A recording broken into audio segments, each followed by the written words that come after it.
السلام علیکم ویورز، میں ہوں ملک ظاہرمان، اور خبر یہ ہے کہ پاسپورٹ کے حوالے سے پاسپورٹ رینیول کے حوالے سے جو خبر ہے وہ آپ کے ساتھ تفصیل کے ساتھ شیئر کرنا چاہوں گا۔ گزشتہ روز میں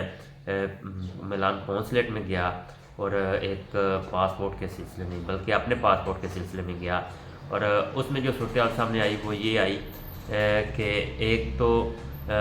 ہم لوگ جو آن لائن میں پاسپورٹ جمع کرواتے تھے پہلے، اس میں اگر کسی کی کچھ عذر آ جاتا تھا یا کوئی مسئلہ آ جاتا تھا، کوئی کچھ بات کلیئر نہیں ہو پاتی تھی، بالفرض فنگر پرنٹس نہیں آتے تھے ٹھیک طرح، یا کسی کوئی بندہ گھر میں اپلائی کر رہا ہے تو اس کو سمجھ نہیں آ رہی تھی کہ کیسے اپلائی کرنا ہے یا اسکین کیسے کرنی ہے چیزیں، تو اس کے لیے جو ہے وہ پاکستان پہ جو آن لائن سسٹم ہے وہ آپ کو انکوائری میں یہ ڈال دیتے تھے کہ آپ اپنے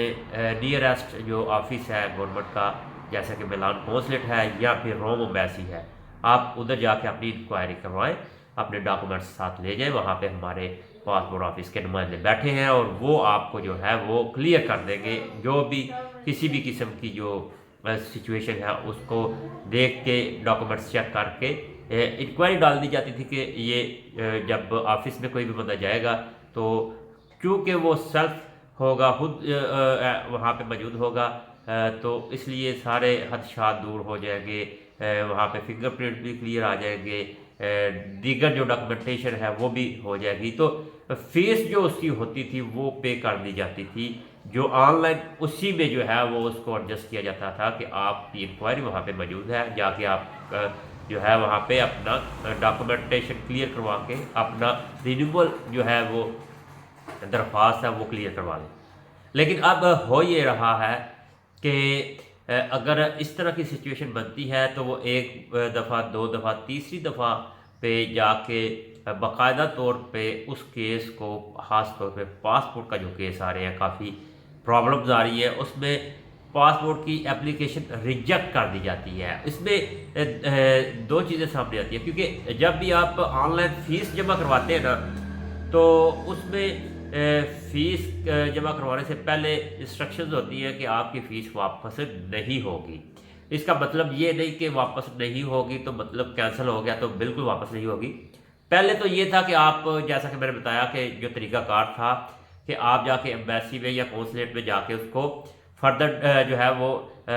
وہ 6 ماہ یا سال تک آپ کی فیس سیف ہوتی تھی، وہاں پہ اسی فیس میں آپ نے اس کو انکلوڈ کرنا ہوتا تھا اپنے سارے جو ہے وہ پراتیکی کو۔ لیکن اب یہ ہے کہ جب آپ کی ایک اپلیکیشن ریجیکٹ ہو گئی تو اس کو جو ہے وہ اگر آپ قونصلیٹ میں جائیں گے یا ایمبیسی میں جائیں گے تو اس کی جو ہے وہ انکلوڈ کی جائے گی جو آپ کو بیسک پاسپورٹ کی فیس ہے اس میں، اور وہ بھی تقریباً کہہ لیں کہ 40 سے 50% آپ کو وہ جو ہے انکلوڈ کی جائے گی۔ بالفرض میں آپ کو بتاتا ہوں، ہم اگر آن لائن اپلائی کرتے ہیں، کوئی بھی کرتا ہے، تو اس میں بیسک فیس جو پاسپورٹ کی ہوتی ہے وہ اگر 4000 یا 5000 ہے یا 4500 ہے، تو اس کے اوپر پھر آپ کے چارجز علیحدہ سے لگتے ہیں، پھر اس کے بعد جو ہے ٹیکس علیحدہ سے ہوتا ہے، پھر اس کے بعد جو ہے جو کہہ لیں کوریئر سروس کے چارجز جو ہیں وہ علیحدہ سے ہوتے ہیں، تو وہ مل ملا کے کچھ 60 70 80 کے قریب جو ہے وہ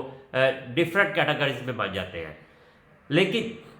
جب کیونکہ میرے ساتھ اپنا یہ تجربہ ہوا ہے، وہاں پہ میں نے جو پاسپورٹ آفس کے جو لوگ بیٹھے تھے، پاسپورٹ جو رینیول کے لیے جمع کر رہے تھے یا جو آن لائن ریجیکٹڈ فائلز تھی ان کو دیکھ رہے تھے، ان کا بھی یہی کہنا ہے کہ جناب آپ کی جو بیسک فیس ہے، یعنی میں کہتا ہوں جی 4500 پاکستانی فیس بنتی ہے، اگر بیسک وہ سرچارجز وغیرہ، ٹیکسز وغیرہ وہ نکال دیں،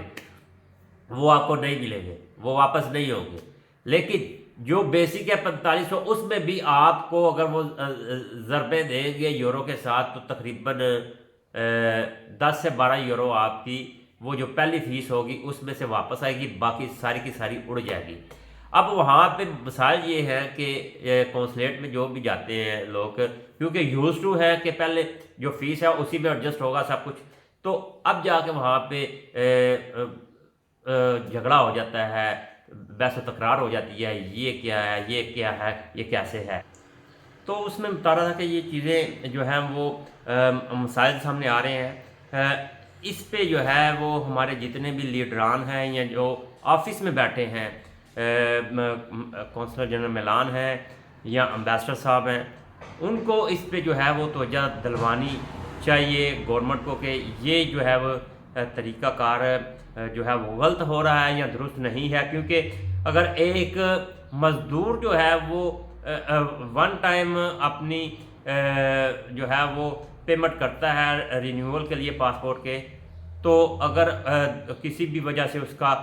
انکوائری میں آ جاتا ہے یا ریجیکٹ ہو جاتا ہے تو اس کو ڈبل فیس کے ساتھ وہ جو ہے وہ اپلائی کرنا پڑے گا۔ یہ بڑا مشکل اور بڑا گمبھیر مسئلہ آگے جا کے بننے والا ہے، کیونکہ اس میں ایک پاسپورٹ کی رینیول کی فیس جو ہے وہ ڈبل دینی پڑے گی۔ تو ایک تو یہ ہو گیا۔ دوسرا جو ہے جو آن لائن شناختی کارڈ کا سسٹم تھا، جو جیسے ہی آن لائن ہوا تو گورنمنٹ آف پاکستان نے ختم کر دیا، لیکن ڈاکٹر منظور احمد چودھری صاحب نے جیسے دیگر شاخ میں یا آفسز میں آن لائن شناختی کارڈ جمع کروانے کے لیے لوگ جو ہیں وہ اپلیکیشن سبمٹ کرتے ہیں، عوام کی سہولت کے لیے ڈاکٹر منظور احمد چودھری صاحب نے وہی ڈیسک، اسی قسم کا ڈیسک جو ہے ایک کونسلیٹ کے اندر رکھ دیا تاکہ جو ہے عوام اگر آئیں تو ان کو سہولت ملے۔ جو ہے وہ شناختی کارڈ جمع کروانے کی طریقہ کار وہی تھا جو آن لائن دوسرے دفاتر میں جو لوگ کرتے ہیں یا عام پبلک جو کرتی ہے وہی طریقہ کار تھا، لیکن جو اسپیشلی کونسلیٹ جاتے تھے اس وجہ سے کہ ایک کام کے ساتھ دوسرا بھی ہمارا مکمل ہو جائے گا، تو اس کو بھی جو ہے وہ 1 جون سے جو ہے کونسلیٹ میں اس ڈیسک کو اٹھا دیا گیا ہے۔ یہ خبریں تھی دو۔ اس کے بعد جو ہے جو کونسلیٹ کے حوالے سے دیگر امور پہ بات چیت ہے وہ میں آپ کے ساتھ بعد میں ڈسکس کروں گا، آپ کے سامنے لاؤں گا۔ ابھی کے لیے اجازت دیجیے ملک زیدمان کو۔ اللہ حافظ۔